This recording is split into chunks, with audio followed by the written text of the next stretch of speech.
The alarms screamed through the corridors of the research vessel Harmony's Edge like dying animals. Red lights flashed in every room, casting eerie shadows on the metal walls. The ship shook violently as something deep in its belly made a sound, like breaking bones. Taemin wiped grease from his hands and crawled out from under the main engine housing.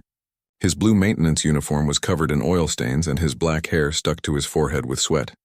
He had been working on the engine for 6 hours straight, trying to fix a small problem that kept getting bigger. "This is Captain Veltar, speaking to all crew members," came the voice over the ship's communication system. The captain's voice was deep and rough, like rocks grinding together. "Report to the bridge immediately, this is not a drill." Taemin grabbed his toolkit and ran through the corridors. Other crew members rushed past him, their faces showing fear. There were 12 different species on this ship, and Taemin was the only human. He had joined this mission 3 months ago when Earth first became part of the Galactic Coalition. Most of the aliens still looked at him like he was some strange pet that might bite them. The bridge was chaos when he arrived. Captain Veltar stood in the center, his green scales catching the red alarm lights. He was 8 feet tall with yellow eyes that never seemed to blink. His species, the Saurians, were known throughout the galaxy as brave warriors, but even he looked scared now. "Report," he growled at his science officer. Kixandra clicked her insect-like mandibles together nervously. Her forearms moved over the control panels like a pianist playing a deadly song.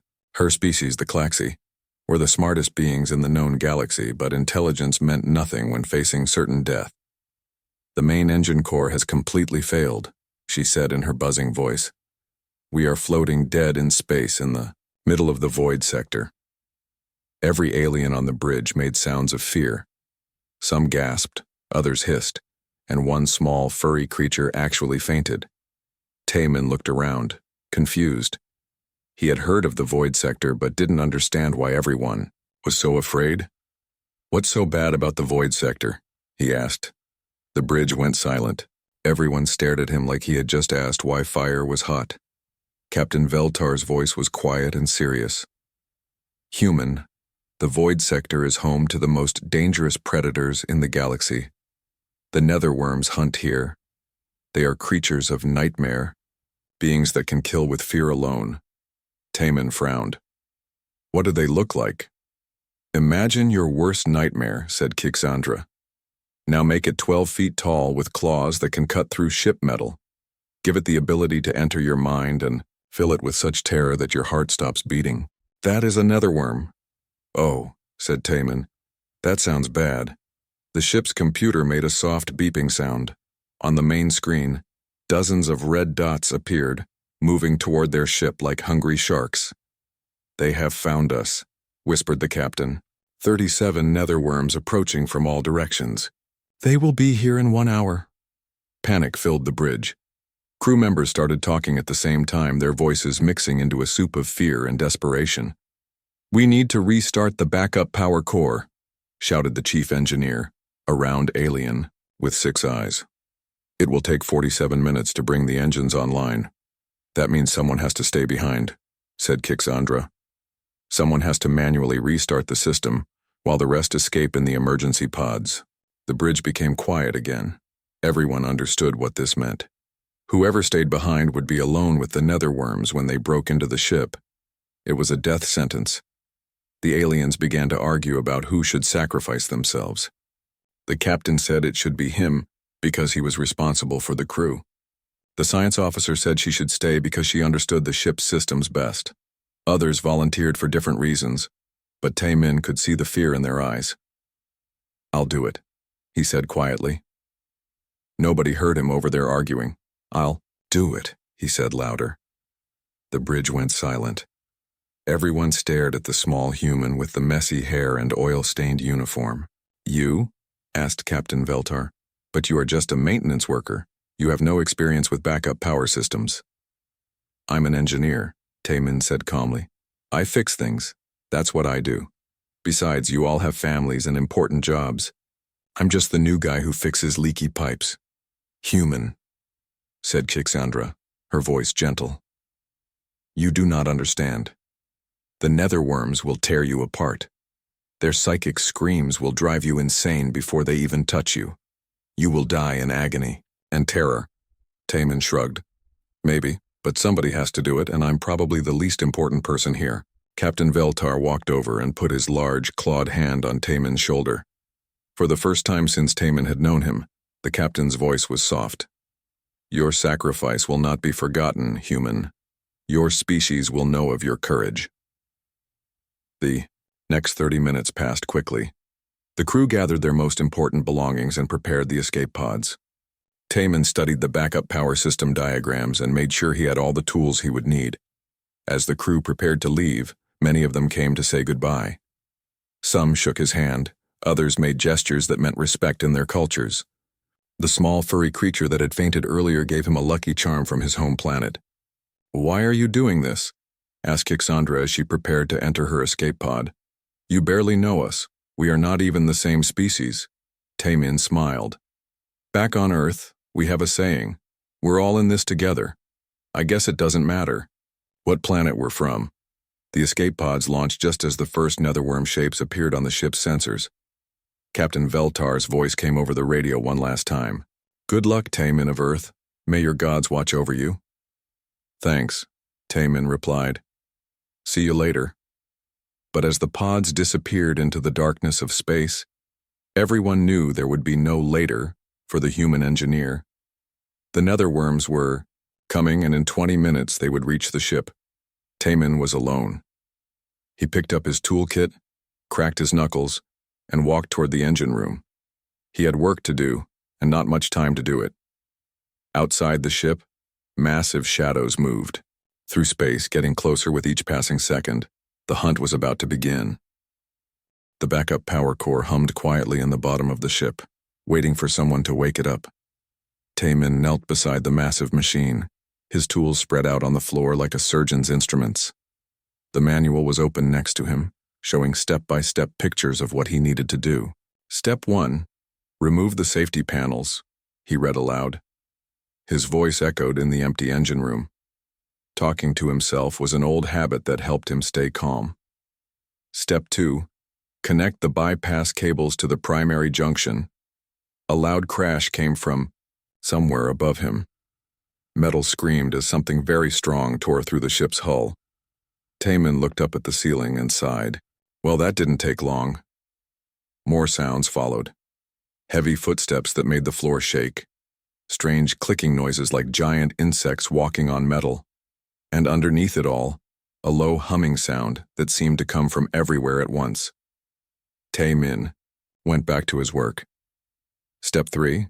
Initialize the startup sequence. He pressed several buttons in the right order. The machine beeped softly, and lights began to glow inside its clear panels. Something roared in the distance. It was not a sound any Earth animal had ever made. It was the sound of anger and hunger mixed together, echoing through the ship's corridors like thunder. That's probably not a good sign, Taman muttered, checking his watch. 39 minutes to go. The footsteps were getting closer. Whatever was making them was big and heavy and moving through the ship like it owned the place. Taman could hear doors being torn open, metal being bent and twisted. Step 4. Wait for the core temperature to reach optimal levels. He looked at the temperature gauge. It was slowly climbing from blue to green. This is going to take 15 minutes. The footsteps stopped right outside the engine room door. Taman looked up from his work and stared at the door. It was made of thick metal and had electronic locks that should keep anything out. The word should was doing a lot of work in that sentence. Something pressed against the door from the other side. The metal began to bend inward like it was made of soft clay. Okay, Taman said quietly. Here we go. The door exploded inward, with a sound like a bomb going off. Metal pieces flew across the room and crashed into the walls. Through the smoke and dust, a shadow appeared. The netherworm was everything the aliens had said it would be and worse. It stood 12 feet tall on legs like tree trunks. Its body was covered in black scales that seemed to absorb light. Its arms ended in claws as long as kitchen knives. Its head was shaped like a wolf's but 3 times bigger, with teeth that glowed white in the dim light, but the worst part was its eyes. They were completely black, like looking into deep space, and when Taman looked into them, something tried to crawl into his mind. The psychic scream hit him like a physical blow. It was pure terror, the feeling of being chased by something that would never stop, never tire, never give up. It was the fear of being eaten alive, of dying alone in the dark, of pain that would last forever. Taman blinked and looked back down at his work. Step 5. Monitor the pressure readings, he read from the manual. The netherworm stopped moving, its head tilted to one side like a confused dog.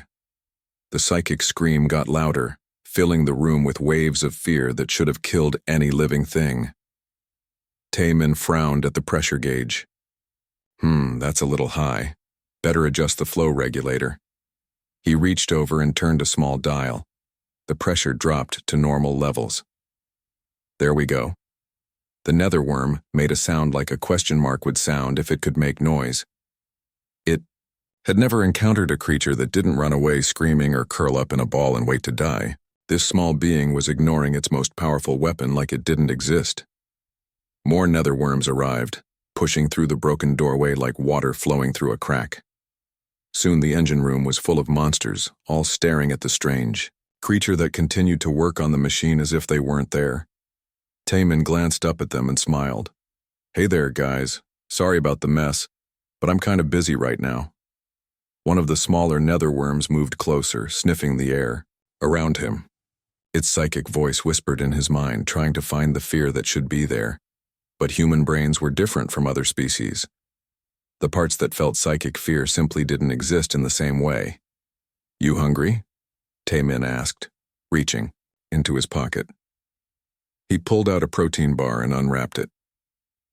"These taste like cardboard mixed with chalk, but they'll keep you alive." He tossed the bar to the largest netherworm, the one that had broken down the door. The creature caught it in its massive claws and stared at it like it might explode. "Go ahead, try it," Taman encouraged. "It won't kill you."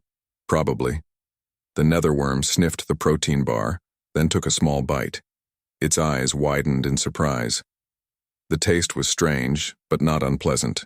More importantly, this was the first time any creature had ever offered it food instead of trying to run away. "Not bad, right?" Taman said, turning a wrench on the power core. "I've got more if you want them." The other netherworms moved closer, curious about this fearless being. They had spent their entire lives being feared and hated by every other species in the galaxy.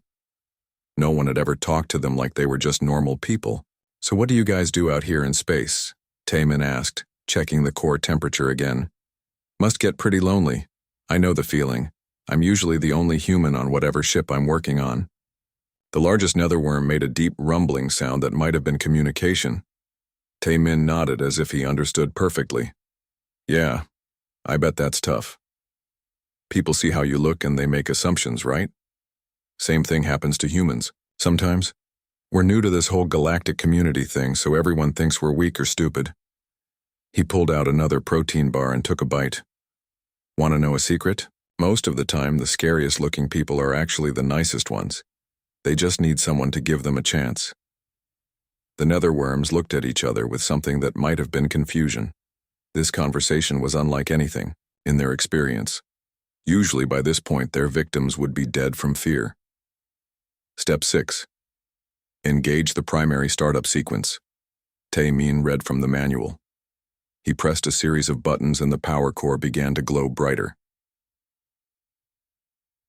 28 minutes to go, he announced to his audience. "This is going pretty well, don't you think?" 20 minutes had passed since the netherworms first entered the engine room. Taman worked steadily on the power core while his unusual audience watched every move he made. The largest one, which he had started thinking of as boss, sat nearby, like a giant cat, occasionally making rumbling sounds that sounded almost like purring. The power core was warming up nicely. All the lights were green now and the machine hummed with growing energy. Taman checked his watch and nodded with satisfaction. "Right on schedule," he said to the netherworms. "Another 27 minutes and your ship will be ready to fly. Again." One of the smaller netherworms made a sharp sound, almost like a whimper. Taman looked up from his work and saw that it was limping. A deep cut ran along its side, glowing with an infection that looked angry and painful. "Hey, little guy, what happened to you?" Taman stood up and moved toward the injured creature. The other netherworms tensed, ready to protect their pack member, but Boss made a low sound that seemed to tell them to relax. The injured netherworm looked at Taman with eyes that held pain and confusion. "That looks pretty bad," Taman said, kneeling down next to the creature. "Mind if I take a look?" The wounded netherworm was still larger than Taman, but it seemed young compared to the others. It had probably been hurt in a fight with something even nastier than a netherworm, which was a scary thought. Taman opened his toolkit and pulled out a medical kit. All ship engineers carried basic medical supplies in case of accidents. He had used his kit more often on broken machines than on living things, but the idea was the same. Find the problem and fix it. "This might sting a little," he warned, opening a bottle of cleaning solution. The young netherworm flinched as Taman carefully cleaned the wound. The infection was worse than it looked, spreading through the creature's bloodstream like poison. If it wasn't treated soon, the netherworm would die. "Hold still, buddy. I know it hurts, but we need to get this clean." As he worked, Taman talked to keep the creature calm. "You know, when I was a kid back on Earth, I found an injured dog behind our house. Big German shepherd with a cut on his leg from a piece of broken glass. My mom wanted to call animal control, but I begged her to let me help him." He pulled out a tube of universal healing gel, the kind that worked on most known species. "That dog was so scared and hurt that he tried to bite anyone who came near him. But I just sat with him and talked until he realized I wasn't going to hurt him." The healing gel went onto the wound with a soft blue glow. The netherworm relaxed as the pain began to fade. The infection stopped spreading and the wound started to close. "There you go," Taman said, patting the creature's shoulder. "That should fix you right up." The young netherworm looked at its wound in amazement. The pain was gone, replaced by a warm, tingling feeling as the healing gel did its work. It looked at Taman with something that might have been gratitude, then did something no netherworm had ever done before. It nuzzled against him like a friendly dog. The other netherworms made sounds of surprise. Boss moved closer, studying this strange interaction between species that were supposed to be natural enemies. "What happened to the dog?" asked a voice in Taman's mind. Taman blinked. The voice had been clear as speaking, but none of the netherworms had moved their mouths. He looked around and realized that Boss was watching him intently. "Did you just talk to me?" Taman asked. "We speak with the mind when we choose to," Boss replied, the words appearing in Taman's thoughts like his own voice, but different. "Most creatures cannot hear us through their screaming. You do not scream." "Oh, cool. Telepathy. We don't have that on Earth." Taman went back to checking the power core. "The dog lived with us for 12 years. Best friend I ever had." "Why did you help the young one?" Boss asked. "We are enemies. Your kind fears us." Taman shrugged. "He was hurt. That's reason enough." The concept was so simple that it confused the ancient netherworm. In all his centuries of life, Boss had never encountered a species that helped others without expecting something in return. "We are not enemies," said another voice, this one from the young netherworm he had treated. "We do not hunt living things for food." "Really?" Taman asked, genuinely interested. "What do you eat then?" Images flooded his mind. Vast fungus gardens growing on abandoned ships, careful cultivation of strange plants that fed on radiation, and starlight. The netherworms tending their crops like farmers, not hunters. "You're gardeners," Taman said with wonder. "That's actually pretty cool." More images came, showing the misunderstandings that had led to centuries of fear. Ships entering netherworm territory were seen as contamination threatening the fungus gardens. The attacks were really attempts to clean away the living beings that might damage their carefully tended crops. "So when you board ships, you're not hunting people," Taman said. "You're trying to remove what you see as pests." "Yes," Boss confirmed. "But the small lives always run or fight. They fill the air with fear, scent, and violence. We must defend ourselves. And your psychic scream thing? A warning. Like the bright colors on your poison insects. We do not wish to hurt, only to make the small lives leave our gardens alone. Taemin sat back on his heels, amazed. This is the biggest misunderstanding in galactic history. Suddenly, new alarms began ringing throughout the ship. These were different from the engine failure alarms. These meant enemy ships approaching. On the bridge's main screen, which Taemin could see through the security cameras, 3 pirate vessels appeared. They were ugly, patchwork ships held together with weapons and greed. The kind of scavengers who followed distress signals like vultures following the smell of death. Great, Taemin muttered. Pirates, as if this day couldn't get any worse. Boss, and the other netherworms suddenly became very alert. Their relaxed postures changed into something predatory and dangerous. Through the telepathic link, Taemin felt their anger like a hot wind. Pirates killed many young ones, Boss growled in his mind. Burned garden ships, stole our food stores. They destroy what they cannot take, added another netherworm. Poison the space gardens with their waste. The first pirate ship fired on the research vessel. The ship shook as weapons fire hit the hull. More alarms started ringing. Taemin looked at the power core. Still 15 minutes until the engines would be online. The pirates would board the ship long before then, and when they found him alone, they would kill him and strip the ship for valuable parts. But he wasn't alone anymore. Boss stood up to his full 12-foot height, claws extending like metal knives. Around the room, the other netherworms prepared for battle with a deadly grace that was beautiful and terrifying to watch. You helped the young one, Boss said, his mental voice filled with grim determination. Now we help you. The pirate boarding pod hit the research vessel's hull with a sound like a giant hammer striking metal.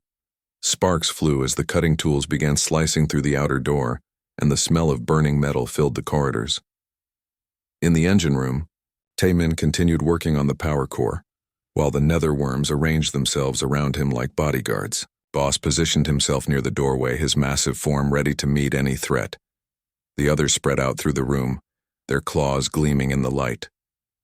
15 minutes, Taemin announced, checking the power core's progress. Just need to hold them off for 15 more minutes. Through the ship's communication system, rough voices could be heard shouting orders. The pirates were inside now, moving through the corridors with the confidence of people who had done this many times before. Split up and search every room, commanded a harsh voice. Take anything valuable and kill anyone you find. This is supposed to be a dead ship, but someone restarted the distress beacon. Boss turned his great head toward Taemin. How many? He asked through their mental link. Taemin checked the security cameras on his portable screen. Looks like 12 pirates. They're armed with energy weapons and wearing combat armor. Easy prey, Boss replied with something that might have been amusement. The pirates moved through the ship like they owned it, kicking down doors and smashing equipment. They were a mixed group of different alien species, all of them scarred and dangerous looking. Their leader was a large reptilian creature, with mechanical arms that ended in weapon mounts instead of hands. They found the first signs of the netherworms on Deck 3. Claw marks scored the metal walls and several doors had been torn completely off their hinges. What made these marks? Asked one of the pirates, a nervous-looking creature with too many eyes. Probably ship cats, laughed another pirate. Rich, coalition ships always have some kind of fancy pets. Their leader wasn't so sure. He had been raiding ships for 20 years and had never seen claw marks like these. But greed won over caution, as it always did with pirates. Keep moving, he ordered. The good stuff will be on the bridge or in the cargo holds. They never made it that far. The first pirate died when he opened the door to what used to be the medical bay. A netherworm had been waiting in the shadows, perfectly still, perfectly silent. The pirate had time to see glowing eyes and gleaming teeth before claws longer than his fingers opened him from chest to spine. The pirate's scream echoed through the ship for exactly 2 seconds before it was cut short. What was that? Shouted the leader, raising his weapon arms. His answer came from above. A netherworm dropped from the ceiling vents like a falling shadow, landing on the back of another pirate. The creature's spine snapped with a sound like, "Breaking wood, netherworms!" screamed the nervous pirate with too many eyes. "We're in netherworm territory. We need to leave now." But it was too late to run. The apex predators of the void sector had been given a target for their anger, and they moved through the ship like death itself. They appeared from shadows, struck like lightning, and vanished again before the pirates could even aim their weapons. These were not the confused territorial gardeners that Taemin had met. These were netherworms in full hunting mode, and they had decided that the pirates needed to die. In the engine room, Taemin listened to the sounds of battle echoing through the ship. Screams, energy weapon fire, the crash of bodies hitting walls. It lasted less than 5 minutes. "All finished," Boss announced, returning to the engine room with his claws still glowing from the pirates' energy weapons. "The ship killers have been removed." "Thanks," Taemin said, checking his watch. "Perfect timing. The engines should be online in about 3 minutes." That was when the rescue ships arrived. Captain Veltar's voice came over the communication system, filled with confusion and worry. "Research Vessel Harmony's Edge, this is Coalition Rescue Fleet Alpha. Please respond. We're detecting multiple, unknown life forms aboard your ship." Taemin picked up the communication device. "Hey, Captain, it's Taemin. Everything's fine down here." Silence on the other end. Then, "Taemin, you're alive? But the sensors show. How is that possible?" "Long story. The engines are almost back online. You can dock in about 2 minutes." "What about the netherworms?" "Sensors show dozens of them throughout the ship." Taemin looked around the engine room at his unusual companions. Boss was cleaning pirate blood off his claws with what looked like a handkerchief. The young one he had healed was curled up near the power core, apparently taking a nap. The others were scattered around the room, looking surprisingly relaxed. For creatures that had just finished a battle, "Oh, they're fine, actually. They're pretty good company once you get to know them." More silence from the captain. "Taemin, are you suffering from shock? Did the netherworms do something to your mind?" "No, I'm good. Just had an interesting conversation with my new friends here." The power core hummed to life with a deep, satisfying sound. All the lights on the control panel turned green, and throughout the ship systems began coming back online. The engines powered up, artificial gravity stabilized, and life support systems resumed their normal operation. "Engines online, Captain. The ship is fully operational." 20 minutes later, the rescue ships docked with the research vessel. Captain Veltar led a heavily armed security team through the corridors, expecting to find horror and death. Instead, they found Taemin in the engine room, calmly finishing his post-repair checklist while surrounded by creatures that should have torn him apart hours ago. The captain stood in the doorway, his weapon lowered but ready, staring at a scene that made no sense. The netherworms looked back at him with curious eyes, showing no aggression despite being heavily outnumbered by armed coalition soldiers. "How?" Captain Veltar asked, his voice barely a whisper. "Well," Taemin said, closing his toolkit, "turns. Out there was a bit of a misunderstanding. These guys aren't actually predators, they're more like space farmers." Science Officer Keexandra pushed past the security team, her forearms holding various scanning devices. The readings she was getting made no sense. The netherworms showed no signs of hostile intent. If anything, they seemed protective of the human engineer. "This is impossible," she buzzed. "According to every study, every report, every historical record, netherworms are unstoppable killers." Boss made a rumbling sound that might have been laughter. Through the telepathic link, he spoke to Taemin. "Tell the small lives that history is written by those who run away the fastest." Taemin grinned. "Boss here says that maybe you shouldn't believe everything you read in the history books." 6 months later, Taemin stood on the observation deck of the research station New Harmony, watching ships come and go through what used to be called the Void Sector. Now it was called the Garden Sector, and it was one of the busiest shipping routes in the galaxy. A massive cargo vessel drifted past the station, its hull covered in the strange, beautiful fungus that the netherworms cultivated. The fungus provided a new type of fuel that was cleaner and more efficient than anything the galaxy had ever seen. What had once been feared as contamination was now worth more than gold. "The morning reports are ready," said Dr. Hai-Jin, walking up beside him with a datapad in her hands. She was the xenobiologist who had been assigned to study the netherworms after first contact. Like most of the scientific community, she was still amazed by how wrong they had all been. "How many new applications today?" Taman asked, taking the datapad. 47 species want to establish trade agreements with the netherworm collectives. 12 research institutions want to study their farming methods. And the Coalition Council has formally requested that you train a new group of diplomatic engineers. Taman sighed. He had never wanted to be famous, but saving the galaxy from its biggest misunderstanding had made him something of a celebrity. Universities wanted him to speak at their schools. Politicians wanted him to advise them on alien relations. Scientists wanted to study him like he was some kind of exotic specimen. "Any word from Commander Sung-Ho about the new defense agreements?" he asked. "He says the netherworm patrol fleets are exceeding all expectations. Piracy in the outer sectors has dropped by 90% in the last 4 months. That made Taemin smile. It turned out that when netherworms weren't being misunderstood, they made excellent peacekeepers. Pirates who had once terrorized shipping lanes now went out of their way to avoid the garden sector and its protectors. Through the station's windows, he could see one of the netherworm patrol ships gliding silently through space. It was beautiful in its own alien way, grown rather than built, shaped like a living thing instead of a machine. Boss commanded that particular ship, and he had become something of a legend among both netherworms and coalition species. "Sir," said Dr. Hai-Jin, "the reporters from Galactic News Network are here for your interview." "Do I have to?" Taemin asked. "Can't I just go back to fixing engines?" "You're the galaxy's first netherworm liaison. People want to hear your story." The interview was conducted in the station's main conference room, with representatives from dozens of different news organizations. The questions were predictable. How did you know to trust them? Weren't you afraid? What was it like being the first person to communicate with netherworms?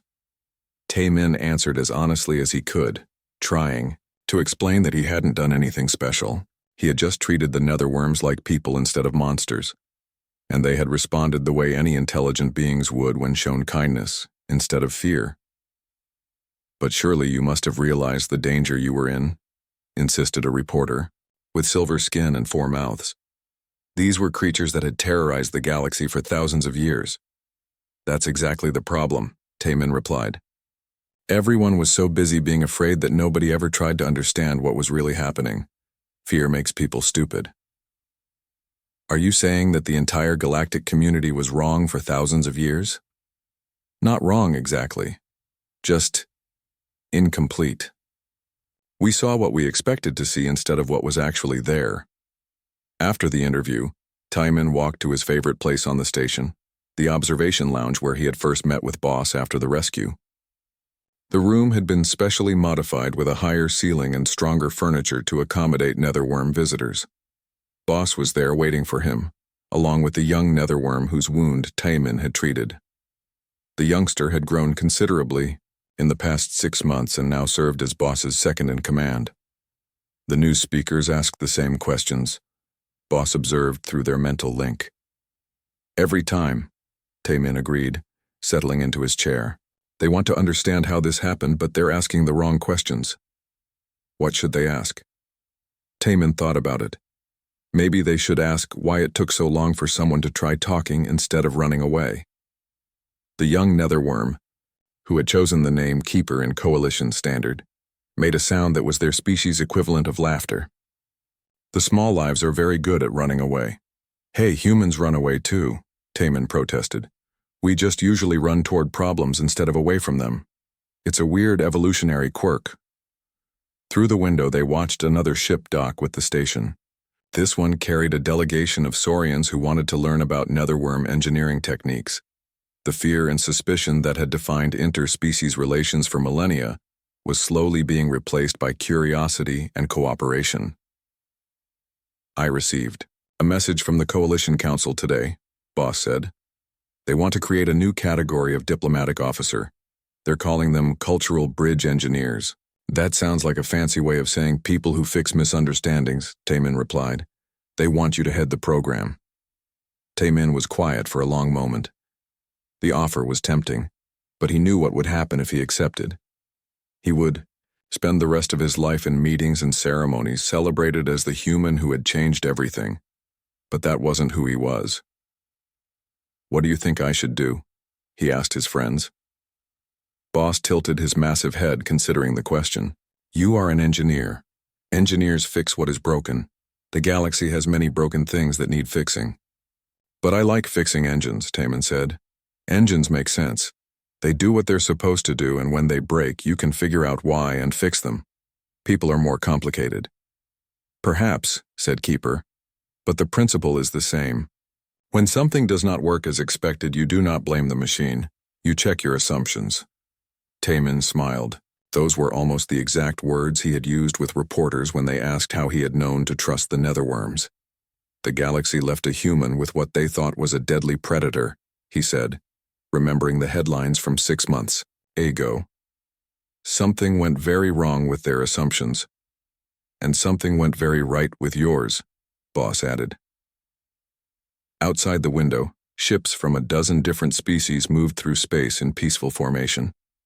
Humans worked alongside Saurians, Klaxi scientists collaborated with netherworm gardeners, and former enemies shared knowledge and friendship. It wasn't perfect. There were still conflicts, still misunderstandings, still people who chose fear over hope. But it was better than it had been, and that was enough. I'll take the job, Taemin decided. But I want to keep working on engines too. A good engineer never stops learning new ways to fix things. Boss made the rumbling sound that was netherworm laughter. Very well, engineer diplomat Taemin, but remember, the biggest problems often have the simplest solutions. Yeah, Taemin agreed, watching. The ships dance through space like metal birds. Sometimes all you need to do is talk to each other. The galaxy had learned an important lesson that day 6 months ago. When faced with something that seemed impossible or terrifying, sometimes the answer wasn't to run away or fight back. Sometimes, the answer was to walk up to the problem, offer it a snack, and ask if it needed any help. It was a very human approach to problem solving, and it had changed everything.